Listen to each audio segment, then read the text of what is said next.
पुढच्या महिन्यामध्ये लोकसभेच्या निवडणुका होऊ घातलेल्या आहेत आणि या निवडणुकीच्या निमित्तानं खर तर तुम्हाला सर्वांना कल्पना आहे, निवडणूक अजून लागायची तूच आम्ही प्रचाराला त्या ठिकाणी सुरुवात केली. तुम्ही म्हणताल अजून निवडणूक नाही, उमेदवार ठरला नाही आणि तुम्ही कसं काय प्रचाराला? तर सांगण्याचा उद्देश असा की तुम्हाला सर्वांना माहिती आहे, नानाजी पंतांनी आपले सगळे पक्ष महाराष्ट्रातले फोडून टाकले आणि त्याच्यामध्ये शिवसेनेचं काय झालं हे तुम्हाला सर्वांना कल्पना आहे. ज्यांचा पक्ष तो पक्षही त्या ठिकाणी चोरीला गेला. नंतरच्या काळामध्ये पवार साहेबांचा सुद्धा पक्ष चोरून न्यायचा प्रयत्न त्या ठिकाणी झालाच आणि त्यातली काही माणसं घेऊन ते त्या ठिकाणी फोडण्यामध्ये यशस्वी झाले. आता आपल्याकडे पक्ष नव्हता, निवडणूक आयोगाकडे मागणी केली आणि निवडणूक आयोगाने राष्ट्रवादी काँग्रेस शरदचंद्रजी पवार असं नाव देऊन आपल्याला पक्ष त्या ठिकाणी दिला. परंतु आपल्याला नवीन चिन्ह त्या ठिकाणी आलंय. चिन्ह नवीन आल्यामुळं हे चिन्ह जनतेमध्ये पोहोचलं गेलं पाहिजे, वाडी वस्तीपर्यंत महिलांच्या पर्यंत हे चिन्ह त्या ठिकाणी पोहोचवलं गेलं पाहिजे आणि म्हणून ती जबाबदारी तालुक्यातल्या सर्वच पक्षाच्या आमच्या आघाडीच्या कार्यकर्त्यांनी हातामध्ये घेतली आणि त्या माध्यमातून चिन्ह तुमच्यापर्यंत पोहोचवण्यासाठी आम्ही खरं तर आज आपल्या आंबळे गावामध्ये या ठिकाणी आलोय. अनेक वक्त्यांनी भाषणं केली, पूर्वीची सगळी परिस्थिती सांगितली, परंतु आता जे भाजपचं सरकार केंद्रामध्ये त्या ठिकाणी आहे, गेली 10 वर्ष त्या ठिकाणी हे सरकार त्या ठिकाणी सत्तेमध्ये असताना ज्या वेळेला सर्वे त्या ठिकाणी त्यांनीच त्या ठिकाणी हा सर्वे घडून आणला आणि त्या सर्वेमध्ये दक्षिणेकडे त्यांना त्या ठिकाणी अजिबात प्रतिसाद मिळाला नाही. उत्तरेकडे पंजाब असेल, हरियाणा असेल, या परिसरामध्ये राजस्थान असेल, मध्य प्रदेश असेल, इकडेही त्या ठिकाणी फारसा प्रतिसाद मिळाला नाही. फक्त युपी असेल किंवा त्या ठिकाणच्या परिसरातली राज्य असतील पूर्वेकडली, याच्यामध्ये थोडाफार त्या ठिकाणी त्यांना परिस्थिती बरी असल्याचा त्या ठिकाणी अहवाल आला आणि पुन्हा मला त्या ठिकाणी यायचे या दृष्टिकोन डोळ्यासमोर ठेवून पूर्वीच्या काळात घोषणा केली होती की आपकी बार 300 पार, आता आपकी बार 400 पार, अशी घोषणा त्या ठिकाणी त्यांनी स्लोगन चालू केली आणि ही घोषणा तुमच्यापर्यंत टीव्हीच्या माध्यमातून इतर माध्यमातून त्या ठिकाणी पोहोचवायची. एकच खोटी गोष्ट जर एखाद्या माणसाच्या कायम 100 वेळा त्याच्या कानात जर घातली तर त्याला असं वाटतं की कदाचित हे खरं आहे आणि मग 100-400 जर सीटं त्यांची आली तर विरोधकांना निवडून जाऊन तरी काय उपयोग आहे. मग अशा पद्धतीनं माणसाची एक मानसिकता त्या ठिकाणी बदलण्याचं काम मीडियाच्या माध्यमातून करण्याची जबाबदारी त्या ठिकाणी मोदींनी घेतली आणि हे सगळं काम तुमच्या आमच्या पैशातून करायचे. आपण दिलेला टॅक्स असेल, आपण दिलेले जे कर असतील, या कराच्या माध्यमातून मिळालेला पैसा मोदी सरकारची आजची रोजची येणारी पेपरची जुमलेबाजी किंवा टीव्हीवर चाललेलं सगळं दर्शन तुम्हाला त्या ठिकाणी पाहायला मिळतंय.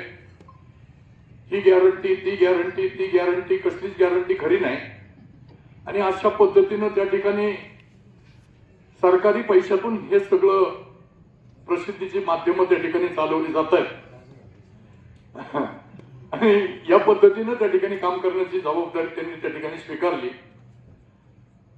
या देशातला अहवाल त्यांना त्या ठिकाणी पुन्हा महाराष्ट्रामध्ये त्यांनी त्या ठिकाणी पाहिलं आणि महाराष्ट्रामध्ये जर शरद पवार आपल्या बरोबर आले तर केंद्रात आपल्याला सत्ता स्थापन करता येईल. महाविकास आघाडी किंवा जी इंडिया आघाडी होती त्या इंडिया आघाडीतले पवार साहेब हे प्रमुख आहेत.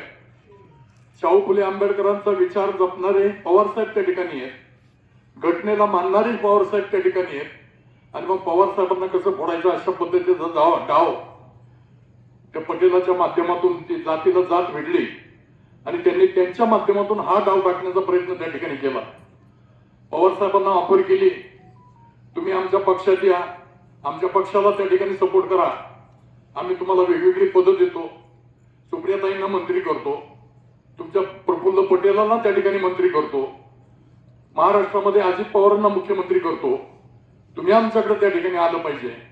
आता मला सांगा, ज्या माणसाने शेवटपर्यंत वारकरी संप्रदायाचा वारसा एखाद्या माणसाने जर घेतला असेल आणि गळ्यात जर माळ असेल आणि त्याला शेवटच्या टप्प्यात जर तो त्या ठिकाणी वयस्कर झाला आणि त्याला सांगितलं की माळ काढ आणि थोडंसं बोंबील खातं तू खाईल का, ते म्हणून मेलो तरी चालेल पण मी हे करणार नाही. तीच भूमिका पवार साहेबांनी त्या ठिकाणी घेतली. काही झालं तरी चालेल, कुठल्याही प्रसंगाला तोंड देण्याची माझी जबाबदारी आहे, परंतु मी शाहू फुले आंबेडकरांचा विचार, समतेचा विचार, सर्व धर्म समभावाचा विचार त्या ठिकाणी सोडणार नाही. आणि या देशाची घटना त्या ठिकाणी सर्वांना त्या ठिकाणी बरोबर घेऊन जाते. ही घटना तोडून मोडून टाकण्याचं काम भाजप जर त्या ठिकाणी करत असेल तर त्याला मी त्या ठिकाणी मान्यता देणार नाही. आणि म्हणून त्यांनी रागाने त्यांच्या जवळची माणसं, घरातली माणसं फोडायचा प्रयत्न त्या ठिकाणी केला. घरातल्या माणसांना भीती दाखवली. मला सांगा, काँग्रेस पक्ष सत्तेत आल्यापासून किंवा त्या ठिकाणी स्वातंत्र्य मिळाल्यापासून 75 वर्ष आज झाली, जवळजवळ 60 वर्ष काँग्रेस पक्ष त्या ठिकाणी राज्य करतोय. काँग्रेस पक्षाने एकदा तरी ईडी कोणाच्यावर लावलेली तुम्हाला आठवते का? मला तर 60 वर्षाच्या काळात अशी भीती दाखवलेलं कधीच त्या ठिकाणी आठवलं नाही. कदाचित लोकशाहीच्या माध्यमातून, लोकांच्या मतदानाच्या माध्यमातून सरकार बदलली असतील, परंतु भीतीच्या माध्यमातून तोडफोड करून सरकार बनवायचं किंवा पाडायची अशा पद्धतीचं राजकारण देशामध्ये फक्त मोदी आणि शहा या दोन जोडगोळींनी त्या ठिकाणी सुरू केलं. आणि त्याच्यामध्ये आपले काही महाभाग त्याच्यामध्ये बळी पडले. त्यांना दाखवलं की तुम्ही एवढा घोटाळा केलाय, तुम्ही एवढं हे केलंय, 70,000 कोटीचा तुमचा सिंचनाचा घोटाळा आहे. मला असं वाटतंय की हे करायच्या अगोदर भोपाळमध्ये त्या ठिकाणी स्वतः मोदी साहेब बोलले की राष्ट्रवादी काँग्रेस ही करप्ट पार्टी आहे, ही भ्रष्टाचारी पार्टी आहे. आणि मग तशा पद्धतीने त्यांनी सांगितलं की असे भ्रष्टाचार त्यांनी केलेत. त्याच्यामध्ये त्यांनी त्या ठिकाणी अजित पवारांना हुक लावला. त्यांच्याबरोबर असणारे सगळेच शेवटी काम करत असताना डोंगरावर उभारला तर धक्का लागणार नाही, परंतु गर्दीत आल्यानंतर धक्के लागतात. आपण आता यात्रेला गेल्यावर गर्दीत किती धक्का खाल्लेत सगळ्याला माहितीये. पण एखादा टेकडा उभा राहिला आणि मला लागतोय का धक्का, मला होतोय का काय, मला लागलाय का गुलाल, नाहीच त्याला लागत. आणि मग तशा पद्धतीनं असा प्रयत्न करण्याचं काम केलं.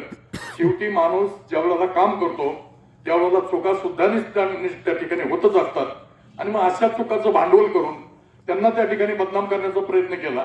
आणि बदनामी करून एक तर आमच्या पक्षात या, नाही तर त्या ठिकाणी जेलमध्ये जा, अशा पद्धतीची त्या ठिकाणी काम करून या लोकांना सुद्धा आपलंसं करण्याचं काम त्या ठिकाणी त्यांनी केलं.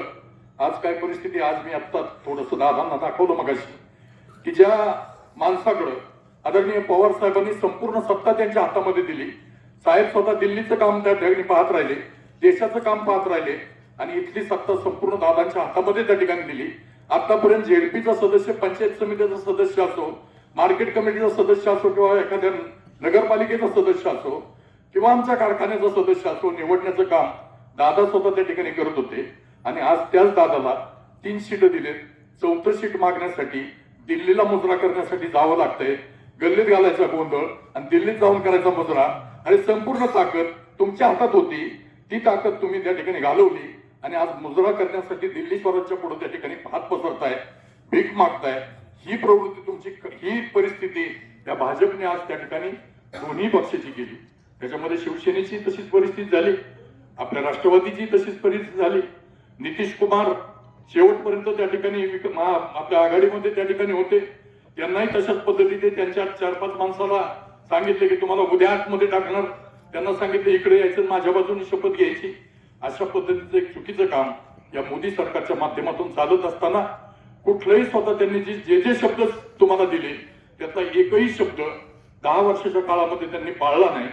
शेतकऱ्याच्या हिताचे कुठलेच निर्णय घेतले नाहीत. तुम्ही आम्ही सर्वजण शेतकरी मंडळी आहोत. काय करतायत दिल्ली किंवा दिल्लीच्या परिसरातले शेतकरी फक्त शेतीच्या मालाला बाजारभाव बांधून द्या म्हणून सांगतायत. आणि MSP साठी हे लढत असताना 2 वर्ष पंजाब हरियाणाचा शेतकरी, त्या परिसरातला शेतकरी दिल्लीच्या सीमेवर लढत असताना 700 माणसं 2 वर्षात त्या ठिकाणी शेतकरी मेले, परंतु त्यांना साधी भेट देण्यास सुद्धा त्या ठिकाणी कृषी मंत्री नाहीत आणि हे स्वतः सुद्धा त्या ठिकाणी गेले नाहीत. आणि म्हणून हा माणूस, हा बनी आहे, हा व्यापारी आहे, व्यापाऱ्याचं हित पाहतो, शेतकऱ्याचं हित तो पाहत नाही. शेतकऱ्याला बाजारभाव बांधून द्यायचा नाही. आज सुद्धा त्या ठिकाणी दिल्लीच्या सीमेवर हजारो शेतकरी रावट्या टाकून त्या ठिकाणी बसलेत.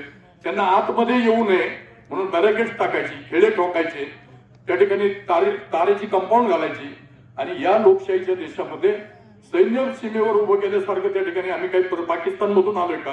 परंतु सैन्य उभं करून या लोकांना दिल्लीमध्ये येण्यासाठी मज्जाव करायचा, अशा पद्धतीचं एक दुष्ट राजकारण मोदींच्या माध्यमातून त्या ठिकाणी चाललेलं आहे. शेतकऱ्याला बाजारभावाची हमी नाही, शेतकऱ्याला कुठल्या धान्याला बाजार नाही, कांद्याला बाजार नाही, दुधाला बाजार नाही. आणि मग शेतकरी जगायचा कसा? तुम्हीच सांगितलं होतं की मी दुप्पट बाजारभाव करून देईल, मग आता दुप्पट बाजारभाव गेले कुठं? आणि मग शेतकऱ्याच्या समस्या सोडवण्यामध्ये मोदी सबसेल त्या ठिकाणी बसलेले आहेत, त्या ठिकाणी नापास झालेले आहेत. 202 कोटी नोकऱ्या दरवर्षी त्या ठिकाणी मिळतील अशा पद्धतीची आश्वासनं दिली होती. मला सांगा, 2 कोटी नोकऱ्या 10 वर्षात 20 कोटी मुलांना जर नोकऱ्या लागल्या असत्या तर आज ही बेरोजगारी वाढली असती का? परंतु त्या सुद्धा दिले नाही. अदानी अंबानींना मदत करायची, तुम्हाला कर्जमाफी करायची नाही. अदानी अंबानीची 46,000 कोटीची कर्ज बँका बुडाल्या तरी चालतील, परंतु त्यांना ती माफ करायची. पण शेतकऱ्याचं छोटं कर्ज असेल तर ते सुद्धा माफ करायचं नाही. अशा पद्धतीची शेतकरी विरोधी भूमिका आज त्या ठिकाणी मोदी सरकार घेते. कामगारांच्या विरोधी भूमिका, बेरोजगारांच्या विरोधी, महागाईच्या बाबतीत तर बोलायच नको. सिलेंडर 350-400 रुपयाला होता, तो आता 1000-1200 रुपयाला त्या ठिकाणी झालाय. डिझेल पेट्रोलचे बाजारभाव काय तुम्हाला माहिती आहे? खतं औषधाच्या किमती त्या ठिकाणी वाढलेत. शेतकरी पिकवतोय त्याच्यापेक्षा कमी दर त्याला त्या ठिकाणी मिळत असल्यामुळं शेतकरी सुखी नाही. आणि मग त्याच्यासाठी कांदा पिकवणारा असेल, कापूस पिकवणारा असेल, सोयाबीन पिकवणारा असेल, सगळे शेतकरी आता आत्महत्येचा मार्ग त्या ठिकाणी स्वीकारतायत. आणि ही परिस्थिती निव्वळ त्या ठिकाणी आपल्यावर भाजपच्या सरकारने त्या ठिकाणी आणलेली आहे. कॉन्ट्रॅक्ट पद्धती तुम्हाला सांगतो, आज कॉन्ट्रॅक्ट पद्धत पाहिली, मला सांगा, सीमेचं रक्षण इथं शेतकरी पिकवतो म्हणून देश खातो, त्या ठिकाणी आज सीमेवर आपला जवान रात्रंदिवस डोळ्यात तेल घालून त्या ठिकाणी सीमेचं रक्षण करतो. त्या सीमेवर सुद्धा उद्याच्या काळामध्ये अग्निवीरच्या माध्यमातून 4 वर्षासाठी 5 वर्षासाठी त्या ठिकाणी कॉन्ट्रॅक्ट पद्धतीवर सैनिक नियमायचा, अशा पद्धतीचे कायदे त्या ठिकाणी तयार केलेत. याचाच अर्थ या माध्यमातून स्वतःचं वर्चस्व वाढायचं आणि अध्यक्षीय लोकशाही या देशामध्ये आणायची, हुकुमशाही या ठिकाणी आणायची, घटनेला मानायचं नाही, घटनेप्रमाणे राज्यकारभार त्या ठिकाणी करायचं नाही. अशा पद्धतीचे चुकीचं काम मोदी सरकारच्या माध्यमातून आज त्या ठिकाणी झालेलं आहे. महिलांच्यावर होणारे अत्याचार असतील, शेतकऱ्यावर होणारा अन्याय असेल, रोजगारी, बेरोजगारी, महागाई, या सगळ्याच गोष्टी तुमच्या समोर त्या ठिकाणी असताना तुम्हाला फक्त दाखवायचं मी छत्रपती शिवाजी महाराजांचं नाव घेतो, छत्रपतींच्या नावाने राज्य करतो. या ठिकाणी छत्रपती शिवाजी महाराजांचं स्मारक मुंबईच्या समुद्रात करण्याचा निर्णय त्यांनी त्या ठिकाणी 5 वर्षापूर्वी घेतला. त्या स्मारकाची आजपर्यंत एकही वीट लागली नाही, परंतु 3000 कोटी रुपये त्या ठिकाणी खर्च झाले. हे पैसे गेले तरी कुठं? तुम्ही त्या ठिकाणी पटेलांचं स्मारक बांधता गुजरातमध्ये, ते तुमचं त्या ठिकाणी होऊ शकतं. आणि मग त्या ठिकाणी छत्रपती शिवाजी महाराजांचं स्मारक आजपर्यंत का त्या ठिकाणी तुम्ही पूर्ण करू शकला नाही, हे सुद्धा प्रश्न आज आपल्या डोळ्यासमोर त्या ठिकाणी निश्चितपणे. आणि मग अशा पद्धतीचे अनेक प्रश्न त्या ठिकाणी असताना सरकार फोडायची, माणसं फोडायची, पक्ष फोडायचा, आणि अशा पद्धतीचं एक काम या मोदी सरकारचं चालू असताना आज आपल्याला पुन्हा लोकसभेला त्या ठिकाणी सामोरं जायचे. लोकसभेला सामोरं जात असताना आपण सर्वजण खऱ्या अर्थानं भाग्यवान आहोत. आपल्या बारामती लोकसभाचं नाव हे देशामध्ये गाजवण्याचं काम आपल्या सर्वांच्या खासदार सुप्रियाताई सुळे यांनी आतापर्यंत त्या ठिकाणी केलंय. 7 वेळा संसद रत्न पुरस्कार मिळणं सोपं नाही, आणि विरोधी पक्षात असल्यानंतर मिळणं सोपं नाही. त्यांच्याकडे जर 300-350 त्या ठिकाणी खासदार आहेत, ते एकाही खासदाराला मिळू शकत नाही. आणि विरोधात असणाऱ्या खासदार त्या ठिकाणी घेत आहेत, याचा अर्थ त्यांच्याकडे जी गेलेली खासदार आहेत त्यांना बोलायची सुद्धा बंदी आहे, ते बोलू सुद्धा शकत नाही. स्वतः मोदीच त्या ठिकाणी 9 वर्षांमध्ये कुठल्याही पत्रकार परिषदेला आज पत्रकारांच्या समोर त्या ठिकाणी आले नाहीत. माझ्या मनातली गोष्ट असेल ती माझी मन की बात मी तुम्हाला सांगणार, तुम्ही ते ऐकायचं. अशा पद्धतीचं राज्य हुकुमशाहीचं करण्याची प्रवृत्ती आज त्या मोदींची त्या ठिकाणी आहे. आणि म्हणून ही प्रवृत्ती आपल्याला त्या ठिकाणी नष्ट केली पाहिजे. डॉक्टर बाबासाहेब आंबेडकरांनी जी घटना लिहिली, ही घटना उद्याच्या काळामध्ये शाबूत राहील का नाही, अशी परिस्थिती त्या ठिकाणी. लोकशाहीमध्ये मोदीला एकच मत आहे, तुम्हा मला एकच मत आहे. आणि म्हणून आपला जो हक्क आहे, हा हक्क अबाधित ठेवण्यासाठी उद्याच्या काळामध्ये तुम्हा मला आपल्या सर्वांच्याच लोकप्रिय खासदार सुप्रियाताई सुळे या लोकसभेत जाणं अत्यंत महत्वाची गोष्ट त्या ठिकाणी आहे. आणि म्हणून आतापर्यंत गेल्यानंतर या मतदारसंघाचा स्वाभिमान टिकवण्याचं काम, या मतदारसंघातले प्रश्न असतील, देशातले विविध प्रश्न असतील, हे परखडपणे मांडण्याचं काम सुप्रियाताईंनी त्या ठिकाणी केलंय. कांद्याचा प्रश्न, दुधाचा प्रश्न, शेतकऱ्याचा बाजाराचा प्रश्न मांडत असताना ही जी माणसं विरोधी त्या ठिकाणी बोलतायत यांचं सदस्यत्व सुद्धा निलंबित करण्याचं काम मोदींनी त्या ठिकाणी केले की आपल्या मनाप्रमाणे आपल्याला त्या ठिकाणी विरोधक समोर नसेल तर आपल्या मनाप्रमाणे आपल्याला कायदे त्या ठिकाणी करता येतील आणि अशा पद्धतीचे कायदे करण्याचं काम मोदी सरकारने आतापर्यंत केलंय आणि आपली काही माणसं त्यांना त्या ठिकाणी भीतीपोटी बळी गेलेली आहेत. ती काही फार प्रेमाने तिथे गेली नाही, परंतु आता जर त्यांना वळवळ करायला लागली तर त्यांना म्हणतील मग बसा आतमध्ये. त्याच्यापेक्षा ते म्हणतात बरं आहे ना, बाप एक वेळ बाप आपला नाही म्हणलं तरी चालेल, पण आपल्याला आत गेलेलं परवडायचं नाही. आणि मग त्याच्यामुळे ही माणसं त्या ठिकाणी गुंतलेली आहेत.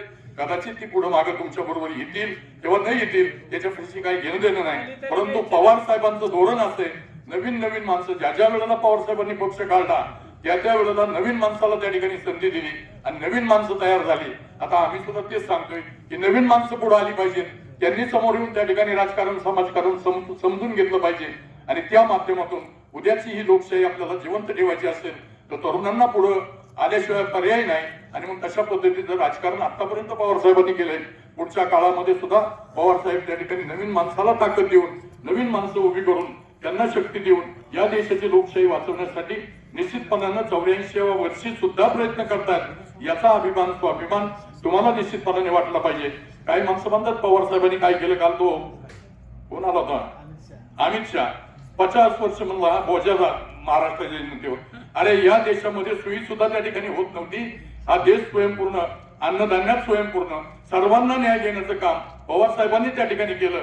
आणि आज ज्या संस्था तुम्हाला त्या ठिकाणी उभ्या दिसत आहेत त्या सगळ्या संस्था, साखर कारखाने असतील, कापड गिरण्या असतील, इतर त्या ठिकाणी असणाऱ्या मोठमोठ्या संस्था असतील, या सगळ्या संस्था उभं करण्याचं काम खरं तर साहेबांनी त्या ठिकाणी केलं.